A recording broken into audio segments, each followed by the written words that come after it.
Ladies and gentlemen, it's the Big Jiu-Jitsu Show, a member of the Pod Bros Podcast Network. Go to podbros.com and check out some of the other podcasts from some pretty entertaining people out there. Don't forget to go to bigjujitsu.com, find some of our older episodes, and don't forget to buy a t-shirt or patch.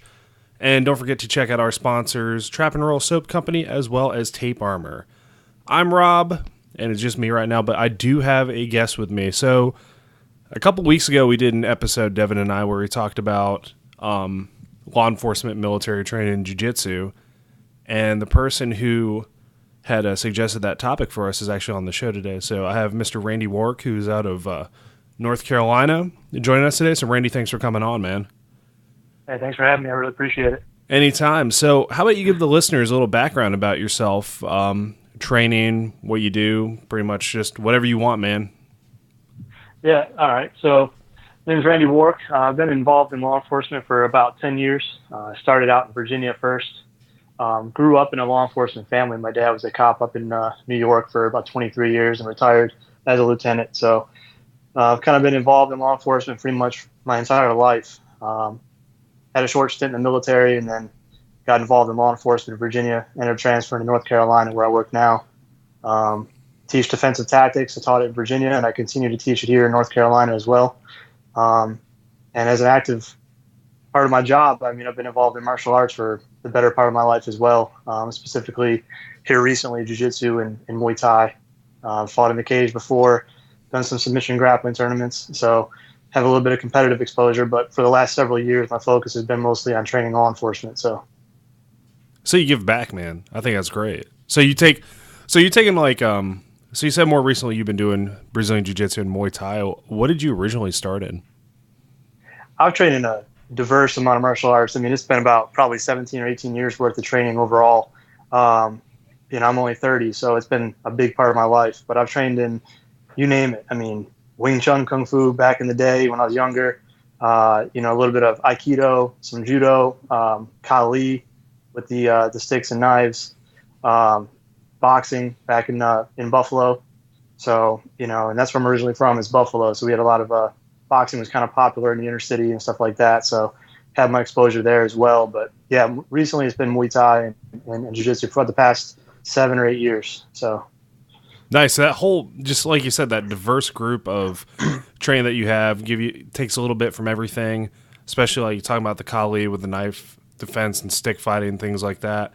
And you bring it into law enforcement. So you're just pretty much training people you work with on how to keep themselves safe, or is it something a little more impromptu, like, hey, come here, let me show you this real quick? It was, a little more, not free-for-all, I want to say, but it wasn't quite as standardized. Okay. So North Carolina is very, very, a very standardized system. So they want specific things taught that are approved by the training and standards, that are vested or vetted in their sources. So, I'm a little bit limited on what I can teach, but they've been more open to, jiu-jitsu and some of the more modern approaches to combatives. So yeah, I teach in the department. I write lesson plans and I get those things approved by our training coordinators, and I can kind of teach whatever I want as long as they approve it. So. That's actually really good that you get that amount of freedom. I mean, even though, like you said, there are some standards, you can't just be like, all right, well, you get the bad guy on the ground, and then you heel hook the shit out of them, and then we just take them in the back of the car, no problems, because they're screaming. Like, I get that. So, but it's still good that they give you that freedom that you can start writing the lesson plans and making sure your guys and girls are, well versed in martial arts, because that was something we have a problem with, and we're starting to get back into it. Is we only had training like maybe once a quarter if we're lucky, and it's 45 minutes when it comes down to it. And I'm going to show like, hey, this is how you pass guard. Do you guys remember the last time we worked on this 4 months ago? Show me your guard pass, and everybody they all look like shit. So, well, that's a problem that that we run into still to this day in law enforcement, and I've actually been pretty impressed with some of the improvements that we've been making in North Carolina, and there's several agencies that are doing it that are more progressive. They're trying to get better about it because they understand that in this job we go hands-on pretty regularly. I mean, and it could be something as minor as just telling somebody they have a warrant and they cooperate to a potentially dangerous situation that could require use of force in order to keep yourself safe and effect the arrest. So what we've seen is a good improvement in the accessibility to that type of training. But we still obviously, I'm sure most of the listeners and yourself, obviously, we all understand how frequently you have to train to improve in your skill set and to maintain the techniques that you learn. Jiu-jitsu is just obviously it's just an ongoing process, and you constantly evolve and get better, but it takes regular training. So in law enforcement, we still don't get the frequency that I'd like to see, but we're working on improving that. So it's an ongoing struggle, and I think the key is keeping it simple for the masses, because not everybody in this career is as interested in martial arts as we are, or as some of the listeners are, and they're not going to train in the same frequency or to the same passion and degree that we do. So the hard part for us, and I'm sure you can relate with your background, is teaching the most simple and effective and efficient techniques to at least increase the likelihood that your student can retain it and use it under stress. Yeah, absolutely. I mean, you could show like the 23-step method of passing somebody's half guard, taking their back right out. You can do that, or you can show somebody watched the UFC once or twice, and they got you in full guard, how to pass that and get on top of them, and like for us, beat the tar out of them, or for you, subdue them or get them on their stomach to arrest them. I suppose that's probably the best course of action. I'm not, like I said, I'm not law enforcement. I have no real expertise in that, but that's something I do enjoy about jiu-jitsu, is the fact that, you can spar every day and actually have people actively resisting things they're trying to do, and nobody's getting like knocked out or, missing teeth outside of like freak accidents and stuff like that. Absolutely. And I think that, when people ask me why I favor jiu-jitsu in my line of work, and it's what you just said. Every day you deal with active resistance. Every single day you're going hands-on with somebody who doesn't want to let you put them in a position that you're going for.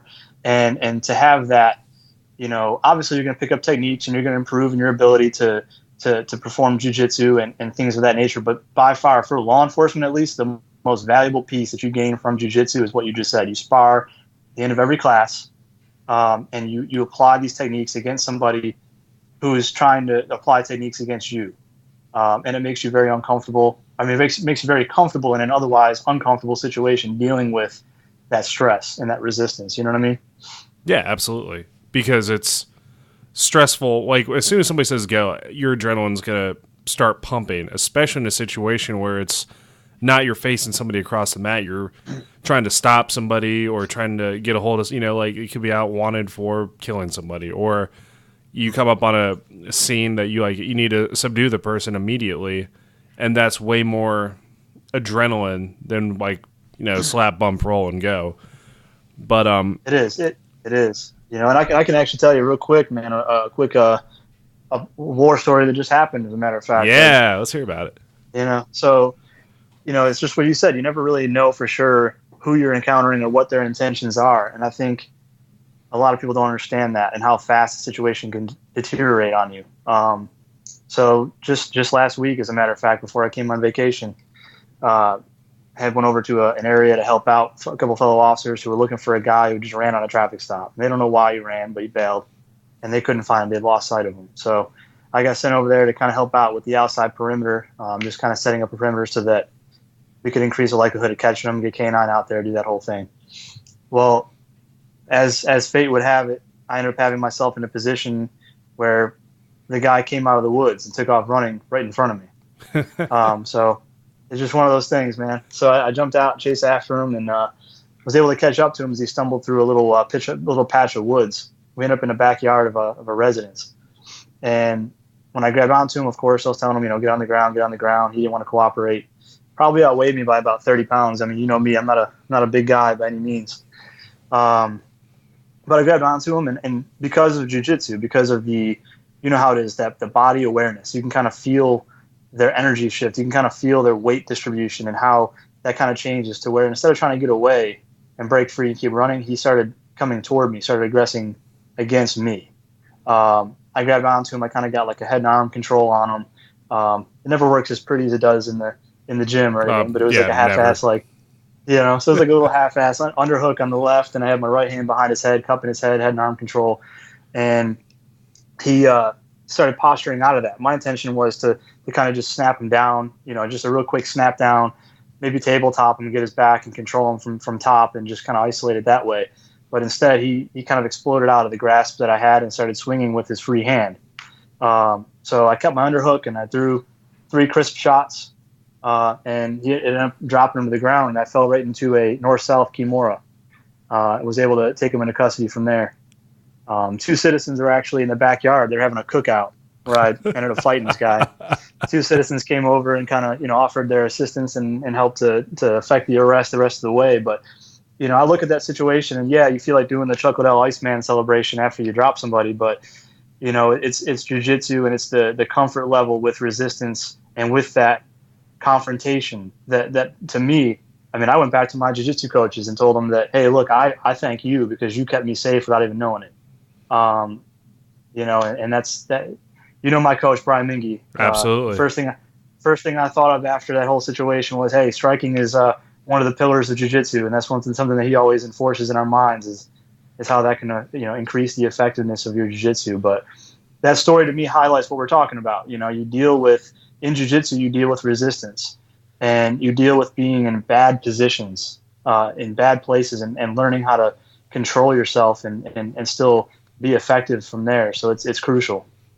It is. It really is. So I actually have 2 questions to come off of this. The first question is, do you find that your training in jiu-jitsu, Muay Thai, all that has helped you mentally? Not just like confidence to be able to keep yourself safe, but as far as like keeping your mind focused and you're, staying calm. Have you found that has helped you in your law enforcement career? Without a doubt. I'll be honest. I'll put a little. I'll put my kryptonite out there a little bit, but I used to be extremely claustrophobic. It was something I dealt with for years growing up, and thankfully Brian didn't know that when I had my purple belt test, because I'm sure he would have made my life even more hell. But regardless, yeah, I was extremely claustrophobic, and I felt like that was a big weakness. And part of jiu-jitsu that I didn't even realize was, you're put in a lot of tight spaces. You can't move. You can't really breathe effectively. There's a lot of pressure on your diaphragm, maybe from knee on belly or whatever. And those things would trigger my claustrophobia big time. And my first coach in jiu-jitsu, which was Brent Pierce back in Eden, Team Rock, he was a big part of helping me get over that claustrophobia by not just letting me, tap out positionally because I was uncomfortable. So that kind of comes back to your question. I mean, yeah, absolutely. I feel like mentally I'm way better off, way stronger, more determined, and able to control my breathing, control my thought process in those high stress situations when adrenaline is at its peak. And that's something that training in jiu-jitsu has given me, without a doubt. That's good to know, right?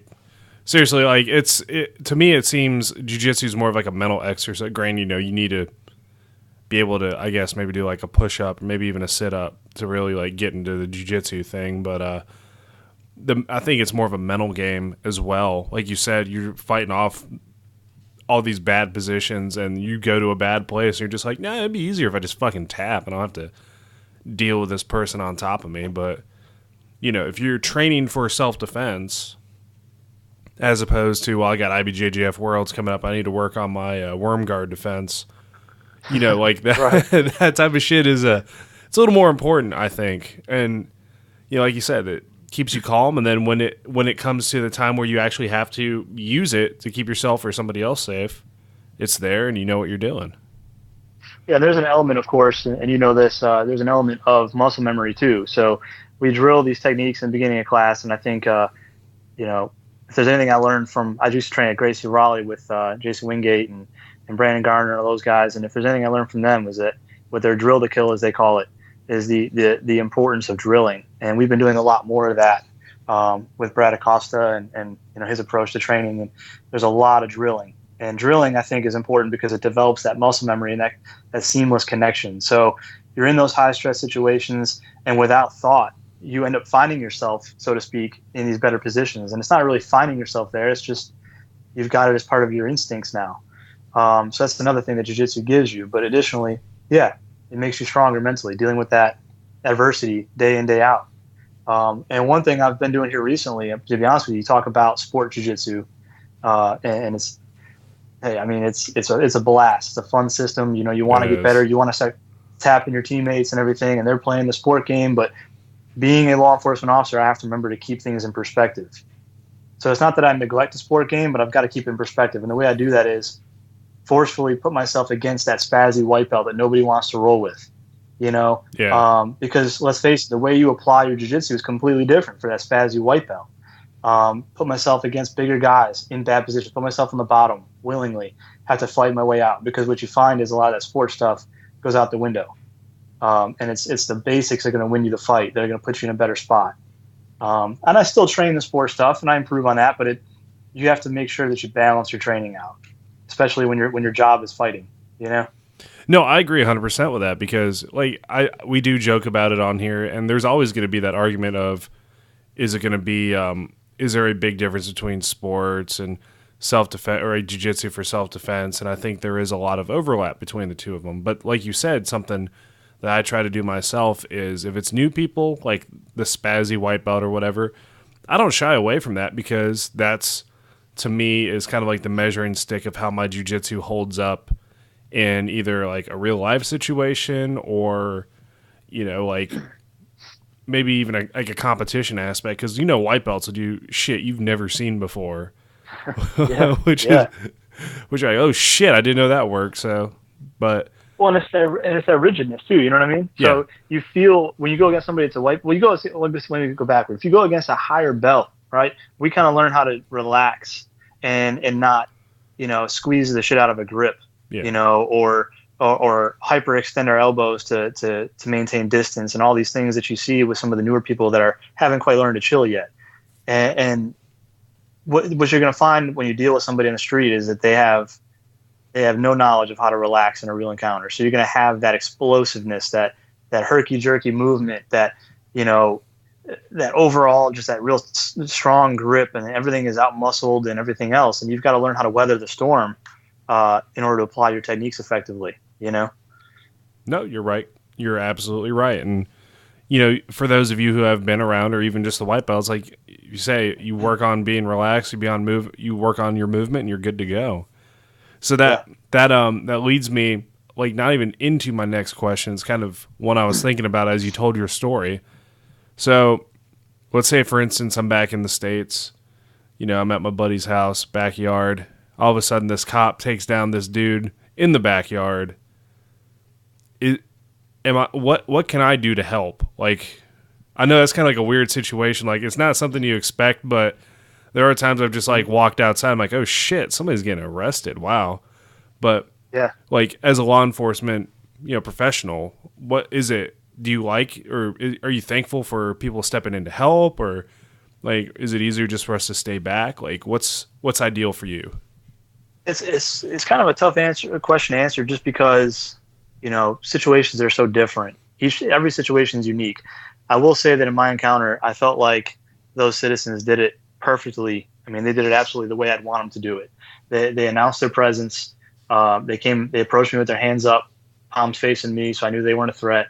And they vocalized. They said, "Officer, do you want us to help you?" So that's about the ideal. I mean, you could ask for any better than that. So I mean, that's one way to answer it. The other way is, and I'll say this: sometimes it's not even a citizen so much. It's rare for citizens to step up, and I applaud them for that. I've actually put them up for an award for their efforts. So we do appreciate that. It is a good thing, to answer one of your questions. But the other part is, sometimes we as officers end up hurting other officers' chances of effecting an arrest against a combative subject, because everybody's so quick to want to hurry and jump in and help. And sometimes, if I have somebody in a control position and I've isolated the movement and I'm working on something, one of my buddies comes up and just pile drives me from behind in an effort to try to help out, sometimes that puts me out of the, you know, and I've had that happen where, you know, I've got somebody that's handcuffing me by mistake, because their adrenaline is so high, or they're tackling me, trying to tackle the suspect, and throws me off of full mount, and now I got to work my way back. So that's what I would say is I think you need to take a good survey of the situation and look at it and say, okay, I want to help, but am I really helping by putting a hand in this, or does the officer have control of the situation? And if you feel like the officer is in distress, then absolutely, announce your presence, tell him, hey, I'm here to help. Do you need my help? And then just go off of his response. On the flip side, if an officer is getting his ass kicked, man, you got to do what you got to do. You know what I mean? Oh, I'm coming in, man. I'm coming in, yeah. Not guns ablaze. Obviously, I'm unarmed. I'm like, I got you, man. I'm jumping on that. Exactly. Jumping on him. Exactly. But I think that's what that's the caution I put out there is if the cop seems like he's in control of it, I'd let him run the show. But obviously, if he's losing the fight, then hey, man, do what you got to do. Nobody's going to short you for that. So I was gonna say, tell my wife, I'm like, babe, look, if I go around the corner and there's like a cop there and it looks like he needs help, I'm going in. Like, yeah. Well, and it's with some of the stuff going on right now in the country, you look at it, and I think sometimes we need to look at it and say, well, instead of recording it with my cell phone, if there's a cop that's fighting somebody, instead of recording it with my cell phone and looking for that next headline, maybe I can keep this from escalating by helping the cop out and stopping the fight. You know what I mean? Yeah. So I think that's another part of it too. Is it's not just we're all responsible collectively for what takes place out there as a society. So I do. I think it was great. These guys helped me out. Like I said, we're looking at getting them recognized for their courage and for being willing to help out. So that's awesome. That's really awesome. And hopefully, it goes through and they get it because, like you said, that's not a very common thing. Like you said, a lot of people are just like, hey, I got my next video for fucking World Star Hip Hop or whatever it is because I'm watch this dude shoot a guy with a taser because he's acting like crazy. Yeah. And then I'm gonna edit the video and only show the parts that look bad. You know what I mean? Yeah, it drives me nuts, man. Like, I'm not like I know. Yeah, am I gonna get a little political on the podcast? I think I can because it's a fucking podcast, right? I'm not. Yeah, absolutely. Yeah, I can say whatever show, man. Yeah, I can say whatever I want. Well, within reason. Free speech, bro. But I do think, I would say 99% of the police officers out there they sign up like I'm signing up because I want to help people. Mm-hmm. Not I'm signing up because I got bullied in high. There's always going to be one person with a bad attitude, but I don't think it's as big of be afraid of the cops because the only thing they're ever going to do is try to arrest you and make your life hell and beat the shit out of you and shoot you and all this stuff. Can't say do what? If people knew half the paperwork that went into stuff like that, they'd know how bad we don't want to do that crap. Yeah, my friends tell me every time he has to fire his taser, that's a boatload of paperwork there. It is every time. I mean, my little war story I told you equaled about a week's worth of paperwork. Oh, you know what I mean? God. And nobody wants to do that. I mean, the job's exciting. We come into this job because we want to make a difference. We want to help, and because not everybody has the ability or the courage to step up and do something. So somebody's got to do it, and we enjoy the thrill of the job. But no, I can tell you honestly that I've only experienced maybe not even a full handful of cops that I wasn't fond of, and none of them are still in the field. And everybody that I work with right now, they're great people with the best of intentions. They're professionals, and that's that. So this whole thing is kind of why I sent you that message requesting, that you talk about some of this stuff, because I wanted to get a perspective of people who aren't in law enforcement that have experience in jiu-jitsu, that have experience in other realms, be it military or whatever, and kind of get their opinions, because I think a big part of making a difference is getting the voice out there from all perspectives, from all angles, and your podcast reaches out to people that are in a position to offer up knowledge and training to law enforcement to make them better at their jobs, to make them less likely to have to go to deadly force as an option. If we learn how to control people better and stay safer on the job, become more efficient, that's what I want to see. And to me, jiu-jitsu is a staple in that, and it's kept me safe, and it's helped me, arrest bad people and not get hurt, and then not have to get too badly hurt in the process. Yeah. So that was kind of why I asked you to talk about it, was to reach out. So. Yeah, absolutely. And we will always reach out. If anybody listens to the podcast and they shoot us a message like, hey, can you talk about this? We will always talk about it. Like, we will always make a point to talk about it. And that actually turned out to be a really good episode, and we got a lot of positive feedback about it. So now we get like the second part with the man himself who wanted us to talk about it. So, well, it was cool, man. I didn't expect it. I didn't expect to be, to be on here talking with you about it. I mean, that wasn't, like I said, my purpose of it was to hear your take and some of the people's takes on it, and also to get it out there to the jiu-jitsu community, because I feel like as a whole, I've met some of the greatest people in my life in jiu-jitsu. And, most people I deal with in jiu-jitsu are pro law enforcement, are pro military, are, good people. And who was it? Eddie Bravo that said he felt like jiu-jitsu was a douchebag filter. I think that was his exact quote. It really is. There's some fantastic people out there that do this system. So I'm honored to be here talking about this with you, man. It's something I'm very passionate about. So. No, dude, the honor's all ours, and we do appreciate you coming on. We're not ending the podcast here, by the way. I'm just saying, like, it's awesome to have you on. Because it sounded like, hey, we really enjoyed having you on the podcast today. Oh, shit. Like, we still got a few minutes to go. Yeah. So, I know, like you said, being in law enforcement, there's a lot of thrill to it. There's a lot of, helping others out. And what is, if you're allowed to talk about it, or one you are allowed to talk about, what's like one of the weirdest, or maybe just like humorous calls you've been to? Like maybe not the level of the lady who called 911 for the chicken nuggets running out at McDonald's, but somewhere in that realm of like, you show up and you're like, are you fucking serious? Oh man, there's so many to go through. That's the problem with this job. I think I forget more calls than I remember. There's never a dull moment in this job, and that's kind of why I love it so much. Is every day is different. It offers new challenges. I've taken calls for a number of different things. Craziest call, I don't know. I would say as far as ridiculous, because you brought up the McDonald's. I mean, that would strike me as a ridiculous call. Like, why would you call the police for this?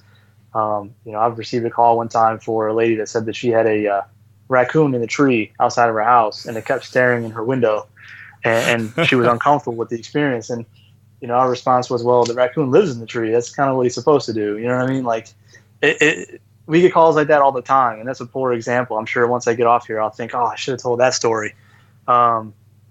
Just because the sheer ridiculousness of what people call the police for just astounds me on a daily basis.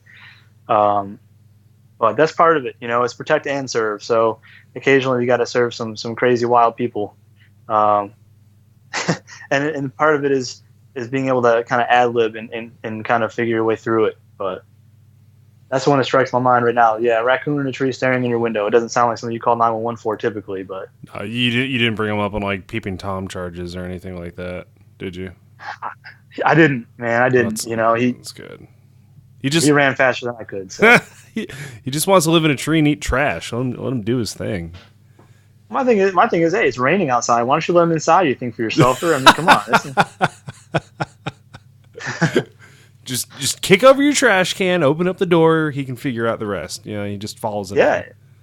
Well, it's like you've ever seen some of that stuff on the internet, these memes that are coming out, and they got the one because somebody posted a picture of it's cold outside, bring them in, talking about their outdoor pets, cats and dogs, and there's somebody posted a meme of that. It was a mountain lion that was standing out in front of the storm door and had this look on his face, and the meme was, it's cold outside, let your pets in.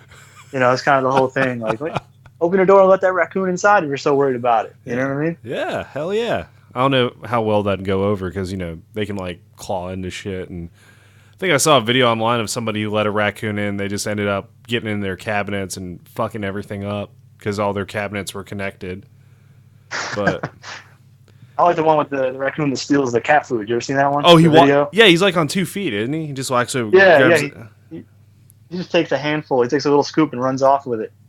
That shit blows my mind. Isn't a raccoon supposed to be like an animal that walks on all 4 legs?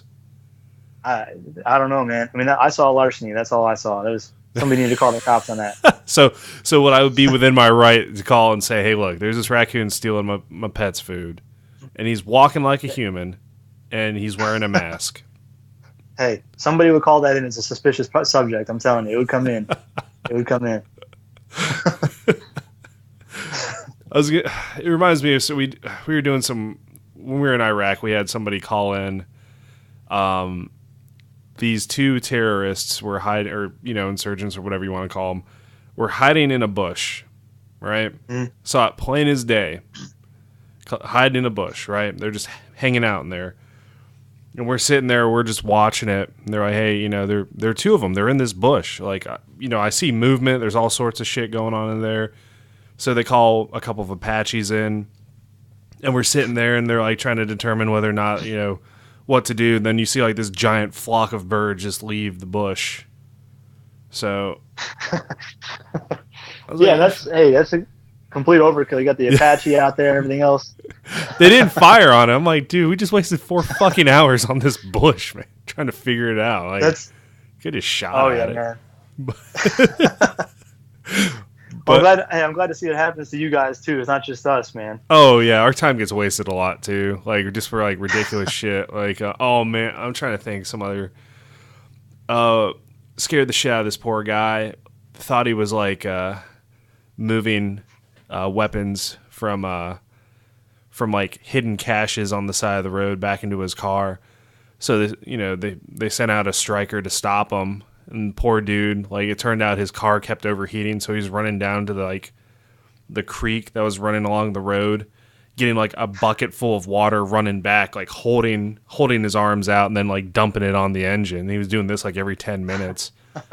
We get stuff like that in our local, like our little lakes and stuff in the town I work in. Man, where somebody will call in, oh, we got these suspicious people. They've got a truck backed up in the up to the pond. They're all standing out there. They got these poles. I'm like, yeah, they're fishing. Like that's what you, that's what you do. You fish in water. It's not a suspicious activity, man.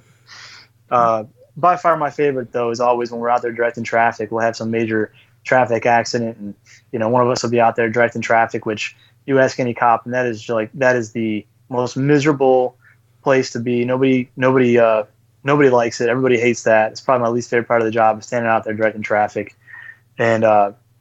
So undoubtedly, you'll have the road closed off, and some lady will pull up, and she'll stop in the middle of the intersection, roll her window down, and she'll say, "Well, can I go that way?" And it's like, "No, I've got 6 fire trucks, a car on fire, 3 police cars, and a big sign that says road closed. No, you can't come through here." And you get that puzzled, that bewilderment of, "Well, I need to go that way." It's like, I can't help you. You need to go another direction. I mean, you cannot come through here. It happens every single time. Without fail. People just don't have any other way to get home. It's ridiculous. You mean you could have just gone around the block a different way? I'll be honest. If I see flashing lights, I find a detour. I don't even go up to the scene. Let me find a different way, man. Yeah. There's always another way to get there. You should have told him, like, yeah, hold on, let me stop them from saving this person's life real quick. Let you through. Yeah. I'm sorry that you're inconvenienced on your way to lunch. These people have a real critical moment going on here, but hey, you might want to. If you want to stop real quick too, since you're going to drive through, if you could help us find some of the body parts, that would be really helpful. Like, yeah, yep, yeah, it's unreal, man. But you know what? You put up with a lot, and for big jiu-jitsu, we do appreciate everything you do for law enforcement, and man, it's a real thankless job. From like you guys do go out there and you put a lot into the community, a lot more than people realize. We really do appreciate what you guys do out there. We appreciate that. It's a tough time for law enforcement right now, but we'll make it through it. We'll persevere, and my hopes are that my knowledge of martial arts and experience, I can bring that and make somebody a little bit safer in the process. And that's kind of something I encourage the listeners to. If you know law enforcement, you train in jiu-jitsu, provide them with some knowledge, get them in there, get them on the mats. And if you are in law enforcement listening, you're doing yourself a huge disservice if you're not training in something.